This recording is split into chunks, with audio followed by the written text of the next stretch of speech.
Yo, what's up, everybody? Back with another edition of Everyday Hoops. Yes, we're back. Hope you guys are having a good one. And today we're recapping day 2 of March Madness, or the end of round 1 of March Madness. More insanity going on today. A lot to talk about. Yeah, I think you guys on the views on the shorts recently. It's like, well, people over to the main channel have been subscribing and stuff. And if you do like the content around here, consider subscribing. Like, turn on notifications, do all the stuff like that. I really appreciate it. It really helps out a lot. Let's not waste any more of your time. Let's get right into this bracket. Today we're starting in the South. Um, First we're gonna go to 11 and 6, the 6 and 11 game, Creighton and NC State. For Creighton, Ryan Kalkbrenner really was a story in this game. He started off very well, getting a lot of dunks and stuff inside. Baylor Shireman as well was doing his thing. Creighton got off to a good start. For NC State, Terquavion Smith and Jarkel Joyner were the two keeping NC State in the game. A lot of missed jumpers from NC State, and for Creighton, it was really Ryan Kalkbrenner was just dominating in the paint. We also had some help from other players, but mainly Ryan Kalkbrenner. It was 28-26 at halftime. Going to the second half, Jarkel Joyner, Casey Morsel for NC State as well, hitting some shots. NC State actually took a 37-30 lead after DJ Burns Jr. layup. But then Creighton came back, riding them hard. Ryan Kalkbrenner doing their thing. They take the lead back. Arthur Kaluma in the second half as well was doing their thing. Creighton went on a nice run to go up by 9 at one point after Ryan Kalkbrenner layup. And then from then on, NC State did make a comeback.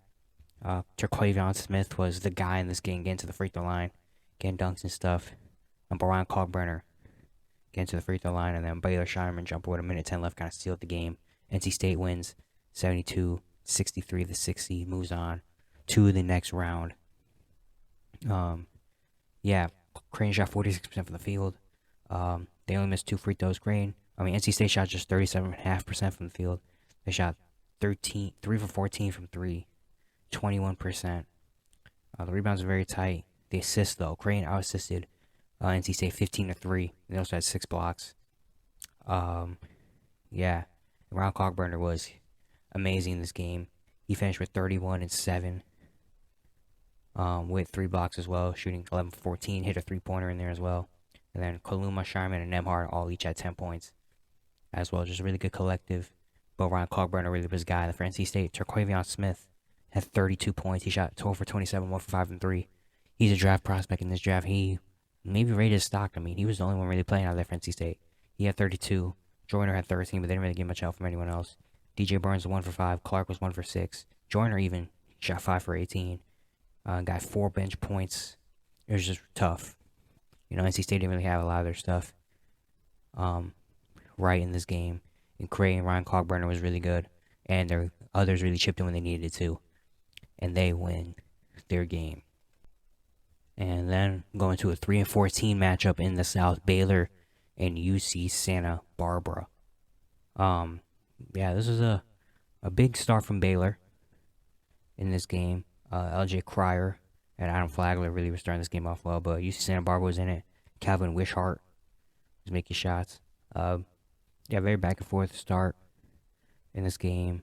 A little bit high scoring to start. UC SB was really keeping in there. There were a lot of the role players. They're getting to the rim, getting dunks, but Baylor's just really good. They have Chacho. I forgot to say his name. The guy with the crazy name for Baylor. Bringing energy. That Adam Flagler doing his thing. Keontae George getting to the free throw line. It was 36-35. UCSB actually was in the lead. Miles Norris hit a few shots at the end of the first half to give UCSB the lead. But then we go to the second half, and after being it tied, Jalen Bridges, AJ Mitchell for UCSB, for Baylor, Adam Flagler at Miles Norris. Then Baylor takes off. Keontae George, LJ Cryer, JTT is what I'm going to call him. And Baylor blew out a big lead. UCSB did bring it back to a 6-point game after Miles Norris shot. But then, Adam Flagler, again, he had a big 3-pointer to make it a 12-point lead. From then on out, Baylor ultimately ended up winning 74-56. It was a big second half for Baylor. They shot almost 55% from the field. They hit 8 threes. They got to the free throw line more. UCSB didn't shoot that bad from the field. It was just Baylor was really hot. Baylor also had 29 rebounds to 23 for assists. They had 14 assists to 12 assists, and then they also forced 14 Gauchos turnovers. For Baylor, their leading scorer was Adam Flagler. He was great in this game. 18 points, 5 assists. He shot 7 for 10, 3 for 5 and 3. LJ Cryer had 15 points as well. Shot 6 for 13. And then Launer off the bench had 13 points. And he shot 5 for 5 from the field as well. For UCSB, Miles Norris had 15 and 4. He shot 6 for 8, 2 for 4 from 3. And then AJ Mitchell had 13 and 4 assists, shooting 5 for 12. But yeah, Baylor just was hot. Baylor had an amazing shooting day. And that ultimately really won Baylor this game. And now Baylor and Creighton are going to match up in the second round. Now we're going to the East, and let's get to it. The big upset, the game of the day, 116, Purdue and Fairleigh Dickinson. FDU came out great. Sean Moore came out as one of the first few points for FDU. For Purdue, it was Braden Smith that got it going. Yeah, it was a very good start. FDU was bringing a lot of energy, getting to the free throw line, not afraid to go at Zach Edey in this game, getting to the free throw line. And Purdue was huge. Zach Edey dunking into the line, but others were trying to fit in, like Braden Smith, Fletcher Lawyer were trying. But FDU kept making it interesting. Purdue had a really good first half, but FDU kept making it interesting, getting to the free throw line, making layups, really, just getting simple ball. And FDU actually led 32-31 at halftime. We go to the second half, and we thought, the plan usually for 116 is first half, to keep it close, but in the second half, usually the end of the second half, the 1 seed gets out on a good start, builds like maybe an 8-point lead, and then go to the second half, and Purdue blows them out. And then the 1 seed blows them out. But the formula in this game wasn't like that. FDU actually led going into halftime, so Purdue had to come out and try. And FDU kept giving it to him. Sean Moore, Cameron Tweedy was in there as well. Purdue just missing a lot of shots, missing a lot of jumpers. Mason Gillis was trying off the bench, doing his thing. It was a 6-point lead at one point, but then Dimitri Roberts hit a few jumpers in order, and Grant Singleton hit a 3 to make it a 2-point lead. And it was very back and forth again. FDU not afraid to get to the rim. Not afraid to get to the rim, get to the free throw line, get fouled. And Purdue just not having much else. Especially Zach Edey didn't really do much in the second half. Very disappointed by that. He didn't really get the ball in the last few minutes. Purdue wasn't really giving him the ball, even though FDU is a very small team. Their center was like 6'7". And they were just not feeding Zach Edey. They're just settling for jump shots. The last few minutes in this game, Sean Moore hit 2 free throws to make it a 3-point lead. Come down, Purdue misses a 3. Then FDU misses a 3. Purdue gets it back. They turn over, and Sean Moore gets a steal and a layup to make it a 5-point lead. Fletcher Moore hits a 3 to make it a 2-point lead. Sean Moore hits another 3.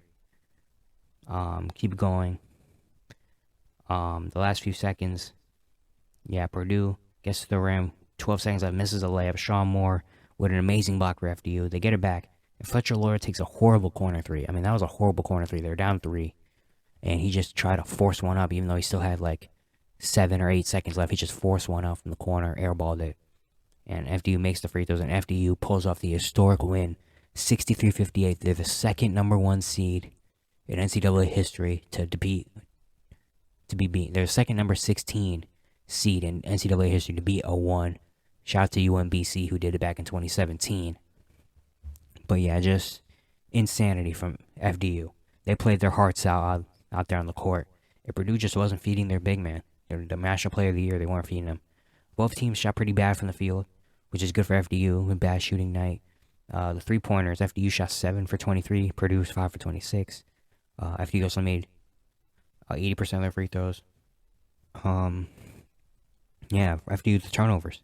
FDU forced 16 turnovers from Purdue. That was huge in this game. And Purdue just had a bad offense, really. That was really a bad offense late in this game. I mean, they weren't taking any advantage of them inside, even though no one on their FDU's court could guard. No one in their team can guard Zach Edey. Yet they weren't really giving the ball. Edey only took 11 shots, while 3 other players took 10 for Purdue. Edey finished with 21 and 15 with 3 blocks on 7 for 11 shooting, and got to the free throw line 10 times. Fletcher Lawyer had 13, shot 4 for 10. Gillis had 10, 4, and 7, 3 for 10. Braden Smith with 2 for 10, 1 for 6, and 3. They got 5 bench points. Man, for FDU, Sean Moore, 19 points, shot 7 for 17, 3 for 10 for 3. Dimitri Roberts had 12, 4 and 4, shot 4 for 11. And then Cameron Tweedy had 10 and 6 off the bench. But yeah, Grant Singleton had a good stat line, 8, 6 and 5, 3 steals. Yeah, just a heck of a game for FDU. Again, the second 16 seed to ever beat a 1. Just amazing. We gotta get applause, man. Applause to FDU. I mean, wow. Like, that's insane to be able to do that. And it's funny, it was a sound clip of Wednesday night where their head coach, man, I'm blanking on his name. I'm so sorry. He deserves a lot of credit, though. But he was like, the more I watch Purdue, the more I think we can beat them. And he was right. He studied the film. He understood what he needed to do, and they did it. You know. And honestly, that's why I kind of had Purdue in my original bracket video. I had Purdue losing in the second round to FAU, to Florida Atlantic, because I didn't really trust Purdue that much. That Zach Edey is amazing, but besides Zach Edey, what do you do? What do you do? Zach Edey could have 25 points, but what is everyone else doing? Is anyone else chipping in 15 or 12? You know, that's gonna be the big thing. Are the other players gonna step up and consistently hit their shots? And if they do, Purdue's gonna be a scary team. But if they don't, then they could be out early, and it happened. That's why I had Purdue losing in the second round to FAU, and that's what happened. Now their guys hit shots, and they're home in the first round. They don't get to play even the weekend. They don't even get to spend the weekend over there. But shout out to Fairleigh Dickinson, man. What an insane performance. And now we're going to the 8-9 matchup, Memphis FAU, a game that I really love to watch, and I was really excited to watch. And yeah, this was a very fun game. FAU's a great team. They were missing a lot of their shots early in this game. Brian Greenlee hit their first 3 shots, but then after that, Memphis was really on it. DeAndre Williams, of course, Kendrick Davis, but Elijah McCaden as well got in there and sent some shots. It was very back and forth early in the first half. FAU actually built up a 10-point lead with 8 minutes up, but then Memphis, came back. Elijah McCaden, Kendrick Davis doing their thing. And they went on a nice run. Jaden Hardaway hit a big 3 to tie the game. And Memphis went into halftime with a 35-31 lead after a Kendrick Davis 3-pointer near the end of the first half. Go to the second half, and it's a very close game. Foul trouble for DeAndre Williams, their second guy. Memphis usually run by Kendrick Davis, DeAndre Williams.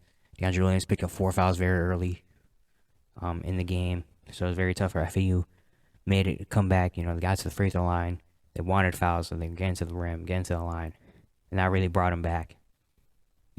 Memphis was really just, DeAndre Williams playing conservative because he couldn't foul anymore, and Kendrick Davis. But Kendrick Davis also got hurt in this game after a 3-pointer. He fell on the ankle and kind of twisted it, the Kawhi Zaza Pachulia kind of incident. And Kendrick Davis was out of this game for a little while. And FAU started making their shots late. Nicholas Boyd, Brian Greenlee was good. John L. Davis hit some threes. It was very close near the end. The ending was crazy. Honestly, DeAndre Williams hit back-to-back. Got a big and one to make it a 1-point lead with a minute 28 left. FAU misses, but then Nicholas Boyd just throws up something at the rim. And then Elijah Martin tips it in. It was insane. A lot of those were going on in that game. It was insane. Just random tip-ins and stuff. To make it a 1-point lead. Then Memphis comes down. They miss a 3, but then DeAndre Williams gets his own tip-in put back. Make it a 1-point lead with 34 seconds left. Then the last little bit was chaos. FAU misses a shot. Memphis gets the rebound. They foul. Memphis comes down, and Kendrick Davis is trying to go to him. And the bad pass, they turn it over. FAU gets it back. FAU tries to go to the rim. And then Kendrick Davis almost steals it, and then they go down to the floor. It becomes a jump ball with 5 seconds left. FAU wins the tip ball, calls a timeout. They come in, and Nicholas Boyd in the corner gets to the rim, lays it in with 2 seconds left, and Memphis barely gets really a shot off. End of regulation, and FAU wins 66-65, upsetting technically number 8 Memphis, even though 8-9 isn't really upset. Whoever wins, the IC does win. But yeah, Memphis actually outshot FAU. Memphis shot 43%, FAU was 38%, 3-pointers. FAU was 8 for 28, Memphis was 6 for 22. The rebounds, FAU won the rebound battle 39-36. They won the assist battle 12-8. And yeah, just made the plays down the end. Memphis was making a lot of really weird plays, and FAU just got hot at the right time. Their leader was Rosado off the bench. Had 15 and 3. He shot 6 for 6 in the field. He was big in this game. John L. Davis had 12 and 5, 4 for 12 shooting. Then Martin and Greenlee each had 10 points in this game as well. A really balanced attack for FAU.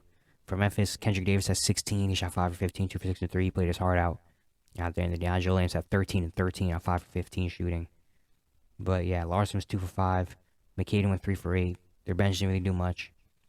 And FAU just had a more balanced attack, honestly. And now they're going on. And they're a tough team. They're a team that, especially after Purdue losing, they have a really good chance of making it far. That's kind of a Cinderella, even though they're not really Cinderella because they were really good during the regular season. But it's just they're Cinderella because, yeah. And FAU, that's actually their first ever tournament win for FAU. So shout out to Florida Atlantic University. They're going to be playing Fairleigh Dickinson in the second round. Staying in the East region, we'll go into another 6-11 matchup. Kentucky against Providence. Game was very bad to watch. Honestly, it was a lot of misses, a lot of missed threes, a lot of free throws. It was after the first 5 minutes, it was 6-3, a 6-3 score.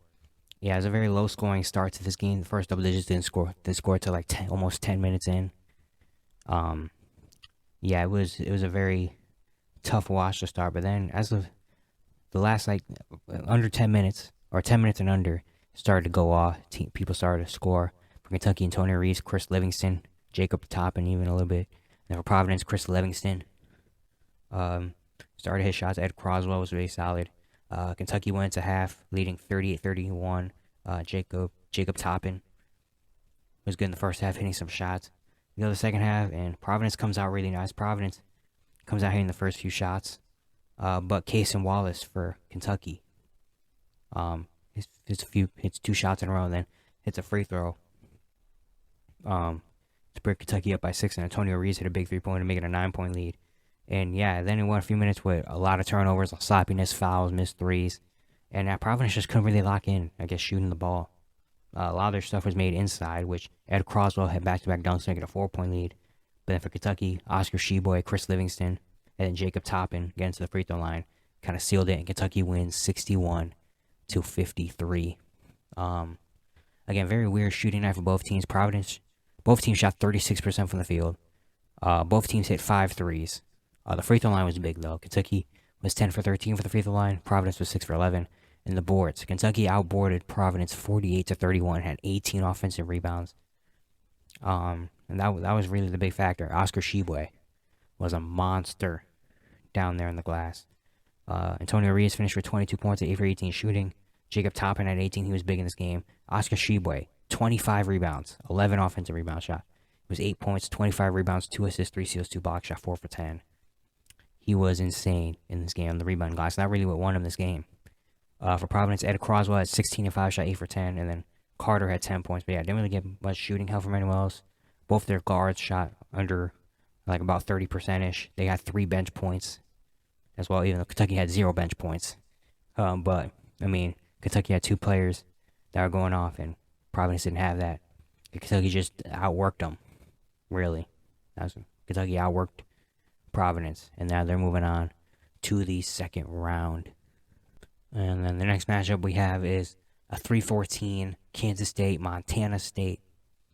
Montana State was on them early. Montana State was making it good. Raekwon Battle was playing really well for Kansas State. It was their dynamic duo of Keontae Johnson and Marquise Knoll doing their thing. They also got a little bit of help as well from the others, but for Montana State, really Raekwon Battle and Gray Osibor was keeping them in this game.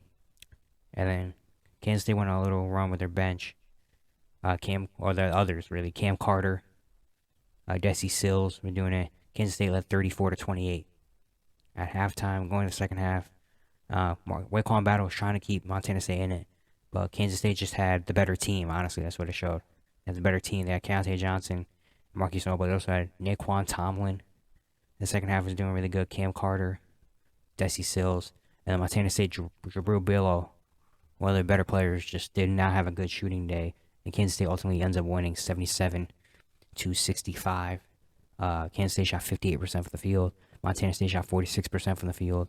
Kansas State out-rebounded Montana State 29-27 and out-assisted them 21-14, also forcing 16 Montana State turnovers. Yeah, for Kansas State, really balanced scoring attack. Keontae Johnson 18 and 8 on 8 for 15 shooting. Marquise Noah 17, 6 and 14 assists with 3 steals. Tomlin had 13, and then one of their bench players, Wesson, I forgot his name, had 10 points, but those are going to help him. Carter and Sills combined for 15. But yeah, Montana State, Ray Colin Battle did everything he could. He had 27 points, shot 9 for 17. Austin Bohr had 11 and 7, and then Brown had 10. But yeah, Bello shot 2 for 4. Fuller was 1 for 3. Their bench didn't even do much. And yeah, Kansas State just had the better team, is what it looked like. And they're going to be going to the next round and will face Kentucky. And finally, in the Eastern bracket, we have the 7-10 matchup, Michigan State, USC. First game of the day, this was. Yeah, USC didn't get a good start from their star players, didn't have good games. For Michigan State, Joey Hauser doing the thing, Tyson Walker, Jaden Akins. And yeah, for USC, even though Boogie Ellis wasn't really doing much, from Joshua Morgan, Drew Peterson, trying to keep winning the game. Michigan State, though, was just doing better. They're hitting their jumpers. They're one of the more efficient 3-point shooting teams. Even though the 3-point shot wasn't great, they did it when it mattered. Michigan State led. It was actually a tie game, 34-34 at half of USC. Again, the others, outside of their starter players, were with the role players, were keeping them in this game. All they needed was the stars to really show up, and they could have won. Boogie Ellis hit a couple of jumpers early in the second half and made it look like it was going to be a good game, but then Michigan State, went on a little run. Tyson Walker, Jaden Akins, Carson Cooper came in and made it a 9-point game. USC did fight back with Kobe Johnson, Joshua Morgan, Reese Dixon Waters, keeping them in. But then, Michigan State was just way too efficient, especially near the end of the game. USC was trying to force it, and then Michigan State was just getting turnovers and getting easy buckets, and they win 72-62. Michigan State shot 41% from the field. They shot 35% from the three. USC shot 41% from the field. Michigan State forced 11 turnovers, a lot of them near the end, which really were, backbreakers for USC. For Michigan State, Joey Hauser finished with 17 and 8, shot 4 for 9, hit 4 threes. Akins and Walker each had 12, and then Hoggard had 11 as well. But a really good balanced attack from their team. For USC, Morgan was their leading scorer at 14 and 5. Kobe Johnson at 13, 9 and 4 on 5 for 12 shooting. Peterson at 11 and 7, and then Dixon Waters at 10 off the bench. But Boogie Ellis, 6 points on 3 for 12 shooting, and then White, their other starter, was 0 for 3. USC just couldn't make enough shots. And Michigan State was being very efficient, making their shots, and at the end, getting the turnovers that kind of changed the game. And Michigan State's going on to the next round to play the winner of the next game, Marquette, Vermont, 2-15 matchup. There's a very good start to this game, very back and forth. No one was really taking it. For Marquette, Todd Kolek hit the first few shots, but then they were getting a lot of help from their bench. And then Vermont, they had Cameron Gibson, Dylan Penn, playing solid. Matt Veretto hitting shots. It was very good. Marquette then got off to a good lead. They got off to a 11-point lead after David Joplin, Olivier Max Prosper doing his thing. And Vermont could have folded, but they didn't. Dylan Penn, Finn Sullivan, Matt Veretto hit some shots, and they kept it a 9-point game, 39-30 at halftime. Then we go to the second half, and Vermont is making it good. Dylan Penn, Matt Veretto, Finn Sullivan, Robin Duncan. They made it a 5-point game, but then Cam Jones gets hot. He scores 18 of the next 21, or 19 of the next 21 Marquette points. He was hot. He was hitting threes, getting to the rim, doing it all, and eventually that was the difference. And Marquette wins 78-61. Vermont gave a good fight for Marquette in the second half. Marquette shot 51% for the field. They had 10 threes. And forced double the amount of turnovers they had. They forced 10 turnovers. They only had 5 turnovers as a team. Cam Jones in the second half finished with 19 points, shot 7 for 9, 3 for 4 from 3. Iguodala had 14, 5 and 5. Mike Sense Prosper had 11 and 6. Joplin had 12 for the bench. And then Mitchell had 10. Good because Tyler Kolek did not have a great shooting game. Shot 3 for 11 from the field. For Vermont, they had Veretto, Penn, and Duncan all had 11. They didn't really get a lot from their bench. And Marquette in the second half just caught fire, especially Cam Jones was a star in that second half. They let Marquette to a win, and now Marquette's gonna face off against Michigan State in the next round. Going to the Midwest, we had a 5-12 matchup, Miami and Drake. Drake started off good. Darnell Brody, Roman Penn started this game off very well for Drake on both ends, offense and then defense. They were getting a lot of turnovers early this game. It was a very low scoring start to this game, kind of similar to the Kentucky Providence game. But then Miami, Nigel Pack was big all over this game. He kind of got the run, started from Miami, kind of got them going. But Drake was still doing good. Tucker DeVries, or DJ Wilkins, Darnell Brody, Robin Penn, doing well. But Miami, Niger, or Nigel Pack, and Wooga Poplar as well, bringing him back in. Drake led 30-25 at halftime. This is a very tough game for me to pick who to win. It's very back and forth, but I ultimately picked Miami to win in my original bracket video. And then Miami, Isaiah Wong got a little bit going in the second half. He struggled early, but got to go in the second half. Wooga Poplar as well. But for Drake, Roman Penn, Sardar Calhoun, DJ Wilkins, Darnell Brody halfway through. Xander going, and it was a very tight game. Drake actually had an 8-point lead, 55-47 with 5 minutes left in this game. But then Miami brought it back. Nigel Pack, Wooga Poplar, those two brought it back to make it a 2-point game. Jordan Miller hit a couple free throws. Nigel Pack hit a huge jumper with a minute left to make it a 58-56 game. And then Drake just lost their touch. The last minute, they couldn't get any points. They scored their last point with 3 minutes left at their Roman Penn free throw. They scored 56 and didn't score the rest of the way. And Miami ended on a 10-0 run, and they win 63-56. Almost an upset, but Drake just couldn't hit enough shots at the end. Drake actually shot 40% from the field. They hit more threes. Miami only shot 30%, but Miami had 41 rebounds. They forced 12 turnovers and just kept it grimy enough to, at the end, be able to pull it out at the end. And their defense was really big late in that game as well. Nigel Pack finished with 21, 7-15, 3 for 7 3. He was huge in this game. He got them. Him and Wooga Poplar, who had 15 on 5 for 10 shooting. Those two brought him back. And then Omier as well had 12 and 14 rebounds. As Isaiah Wong shot 1 for 10. And Miller shot 2 for 7, but it didn't matter. For Drake, Darnell Brody had 20 and 9, shot 9 for 14. And then Roman Penn had 11 and Calhoun had 12.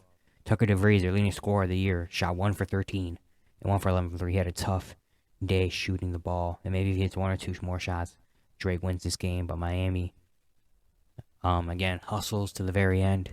Got some help from their role players and really brought him back into this one. And then the 4-13 matchup in this bracket was another tough one for me to pick. Indiana and Kent State. For Indiana, Race Thompson started this game off really well. He was really good to start this game. Tracy Jackson Davis came in a little bit later as well. But yeah, for Kent State, Von Cameron Davis and Sincere Carey were doing well. Indiana took a really good lead in the first half, but I felt like Kent State was always kind of in there, just mucking the game up. But they were missing a lot of easy shots, and Indiana doesn't miss a lot of easy shots, especially with Tracy Jackson Davis and Race Thompson down low. But Kent State was keeping them in there. Malik Jacobs was keeping a Sincere Carey as well, with Race Thompson and Tracy Jack Davis were the stars of the first half. Indiana went to halftime with a 35-27 lead. Going to the second half, Indiana started off good. They they put a 14-point lead up at one point after a Jalen Hood-Schifino jumper. But Kent State, made it interesting. Chris Payne and Jalen Solinger, Marion Thomas as well, were trying to put him back in this game. Jalen Solinger hit back-to-back threes to make it a single-digit game. And Kent State always almost had a run, but then Indiana would come back and make a couple dunks. Tracy Jackson Davis had 3 straight dunks near the end of the second half to kind of put it away. And Kent State were missing a lot of easy layups, honestly. And Kent State makes like half more of the layups that they miss. They have a really good chance of winning this game. But they couldn't make a lot of easy shots, and Indiana ends up winning 71-60. Indiana shoots 46% from the field. Kent State shot 32% from the field. Indiana had 14 assists. Kent State's 11, and they forced 9 turnovers in this game. For Indiana, Tracy Jackson Davis, 24, 11, 5, and 5 blocks on 10 for 17 shooting. He's been a monster. Then Race Thompson had 20 and 9 on 8 for 11 shooting.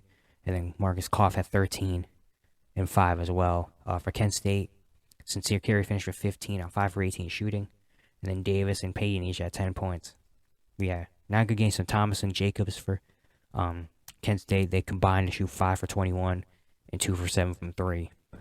And Indiana has some really good paint presence down low. Yeah, and that ultimately ends up winning this game. Now them and Miami are going to play a really good game in the second round. Now we're going to a 6-11 matchup. Iowa State and Pittsburgh. Pittsburgh won in their first 4 game to make it over here to the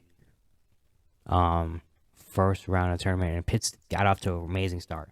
Pitt started this game off 22-2. Yeah, Guillermo Diaz-Graham, Jamarius Burton, Greg Elliott hit a couple free throws. Nike Sambande. And yeah, Iowa State didn't make their first field goal until 9 minutes. You know, they scored the first 2 points off free throws, but then after that, they didn't make a field goal for the first 5 minutes of the game. And Pittsburgh got off hard, but after it was 22-2, Iowa State made it back. Iowa State came back, made it 22-11, and then made it 26-19. Trey King, Jaron Holmes, Gabe Kalsher doing it, but Pittsburgh led 30-23 at halftime, and then going into the second half, Iowa State was trying. They made it a 5-point game, but then Iowa State just couldn't hit shots, and Pittsburgh already built up to such a great lead that even though their shots started missing, they had a good enough cushion where they could miss some shots, but then eventually Jamarius Burton, Blake Hinson, Guillermo Diaz-Graham, Nelly Cummings start hitting shots, and they blow the game open, and they eventually win 59-41. Pittsburgh shot 34%. Iowa State shot 23% from the field, 14 for 60 shooting, and 2 for 21 from 3. Pittsburgh had 39 rebounds, Iowa State 37. They had 10 assists to 7 for Iowa State. Yeah, and just Iowa State just couldn't hit anything. They couldn't throw a rock into the pond. Yeah, Pittsburgh. Nelly Cummings was their leading scorer with 13 points of 5 for 11 shooting. Jamarius Burton had 11, and then Greg Elliott had 10 in this game. Guillermo Diaz-Graham also had 9 and 8 with 3 blocks. For Iowa State, Holmes and Kalsher each had 12.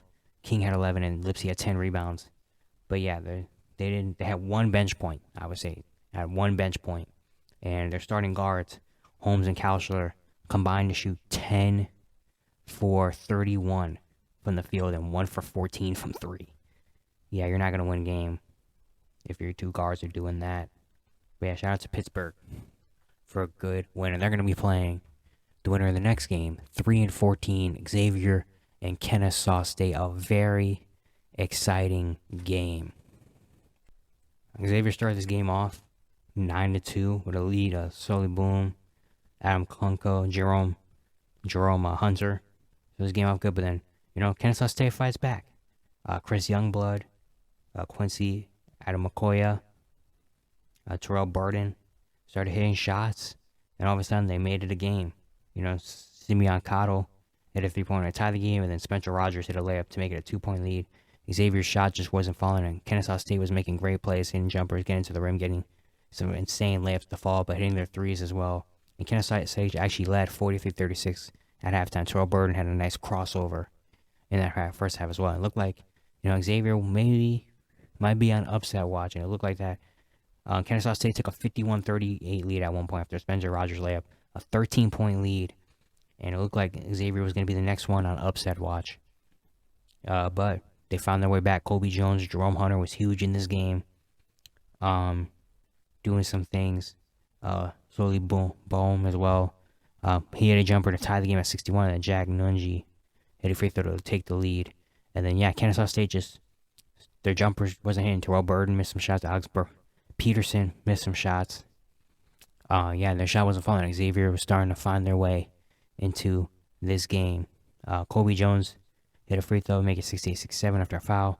Come down, Kennesaw State. Terrell Burden tries to get to the rim and misses. Jack Nunji comes over and makes a block, basically with his middle finger, kind of. Comes up and makes a huge block. Xavier misses their 2 free throws. And then Kansas State tries to inbound. Spencer Rogers turns the ball over, steps out of bounds. as he was trying to take a full court shot, and Xavier escapes the upset and wins 72-67. Kennesaw State, though, put up a heck of a fight for 14th seed going up against one of the better teams in the nation. They put up a heck of a fight. Xavier shot 46% from the field. Kennesaw State shot 42% and hit 5 threes. The free throw line was big. Xavier got to the free throw line 30 times. Kennesaw State only shot 13 free throws. Xavier also had 12 assists, or 16 assists to Kennesaw State 12 assists. For the stats, Jerome Hunter for Xavier, 24 points on 8 for 11 shooting. He was huge in this game. Baum has 17 and 5. Kobe Jones at 12, 6 and 4, and then Jack Nungy 10 and 11 with 2 blocks, including the biggest one of the day. We have a Kennesaw State, Chris Youngblood, Terrell Burton each at 14 points, and then Spencer Rogers at 10 as well. But yeah, again, big shout out to Kennesaw State, their first ever tournament appearance, and they put up an amazing fight at 14, almost like so close to upsetting 3 Xavier. I wanted to see it so bad. That would have been such a fun story. But fortunately ended, but they can only hold their heads high because they put on one heck of a performance. And now finally going to the West region, only 4 games left to talk about. St. Mary's and VCU was the first one, a 5-12 matchup. VCU got off to a decent start. But yeah, St. Mary's, Alex Dukas, Logan Johnson, Mitchell Saxon was big on both halves of this game. Yeah, VCU, Nick Kern, Brandon Johns Jr., Adrian Baldwin Jr. It's a very tight game throughout the whole first half. St. Mary's led 29-28. Very close. Very rough shooting first half game. But yeah, for St. Mary's, Mitchell Saxon was huge. Again, making some layups down low as one of their star players wasn't really doing much for St. Mary's. But yeah, VCU kept in it though. Jameer Watkins, Jaden Nunn, doing some things with VCU.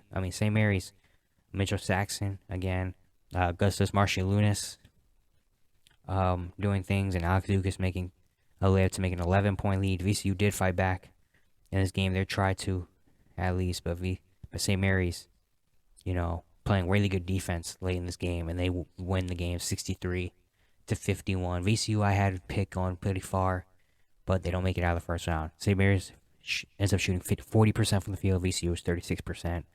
St. Mary's out rebounded VCU 37-29. They assisted them 13-7, and they forced 14 turnovers. For St. Mary's, Mitchell Saxon, 17-7-4 with 4 blocks and 8 for 11 shooting, and Alex Dukas at 17-8-4 with 5 steals on 5 for 13 shooting. Those two were great.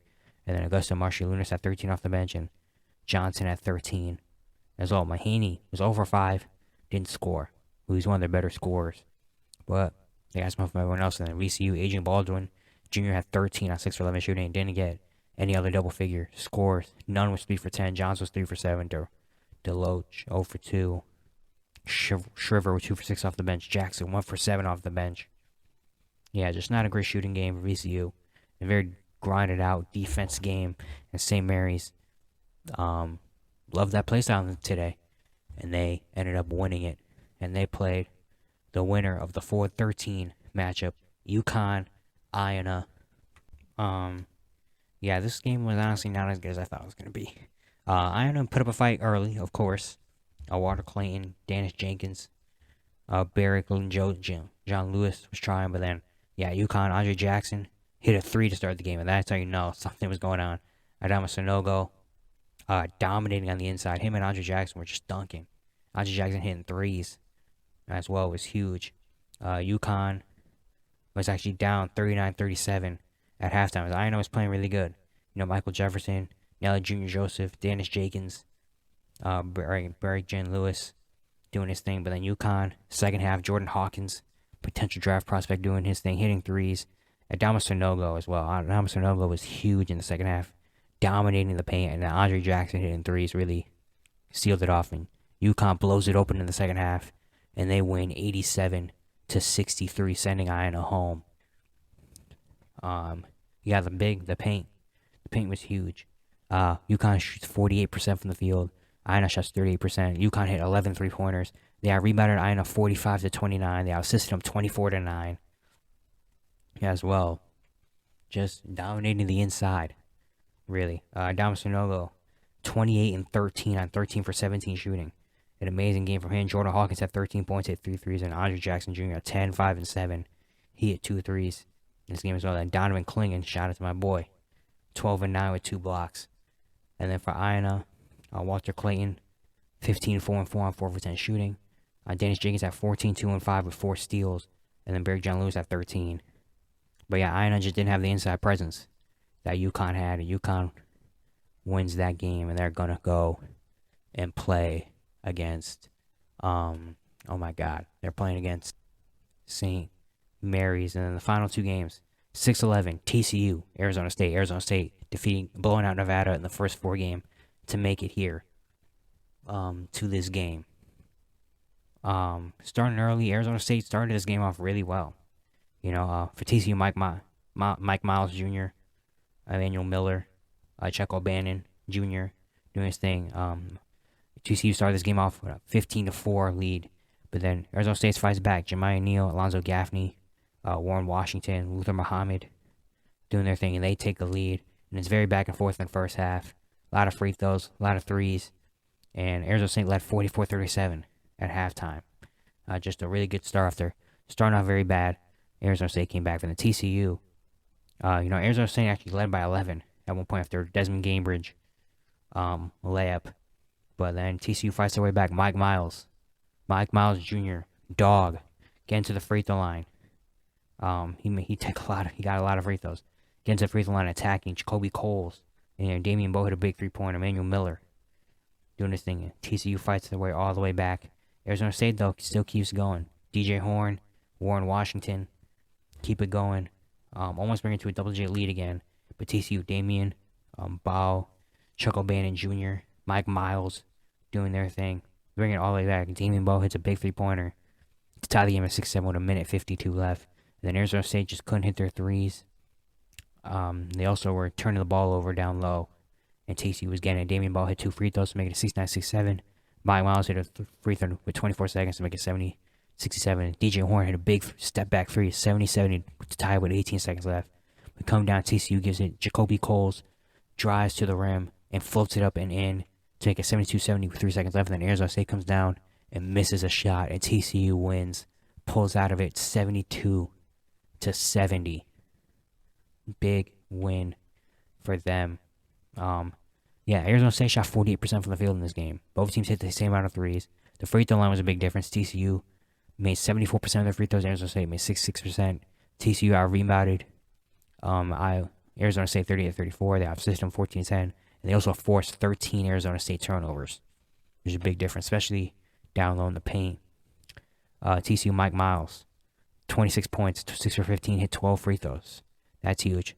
Chuck O'Bannon had 15, and then Bowe and Coles both had 11 points. And then for Arizona State, DJ Horn finished with 17 and 6, 5 for 9, 4 for 5 from 3. Warren Washington had 11, 8, and 4 blocks. And then Desmond Cambridge had 10. But yeah, huge win for TCU. Arizona State played good, but they just didn't play good enough. And then the final game, Gonzaga, Grand Canyon. We don't have to talk about this one long because it's already a very long video. Gonzaga started this game off 7-0. But Grand Canyon made it really interesting. Chance McMillan and Gabe McLaughlin, those two, Marshawn Harrison as well, gave Grand Canyon a good lead in the first half. They're getting to the free throw line, hitting jumpers, and Gonzaga just looked kind of rusty out there from 3 as well. But then Gonzaga got together a little bit at the end of the first half. Julian Strother, Anton Watson, and Drew Timme, and they led 40-36. At halftime, they go to the second half of Gonzaga, turns it up. Drew Timme hitting 3, hitting back-to-back low post shots. Julian Strother, as well. Nolan Hickman gets a free throw line, and Gonzaga ultimately ends up winning 82-70. Gonzaga shoots 53% from the field.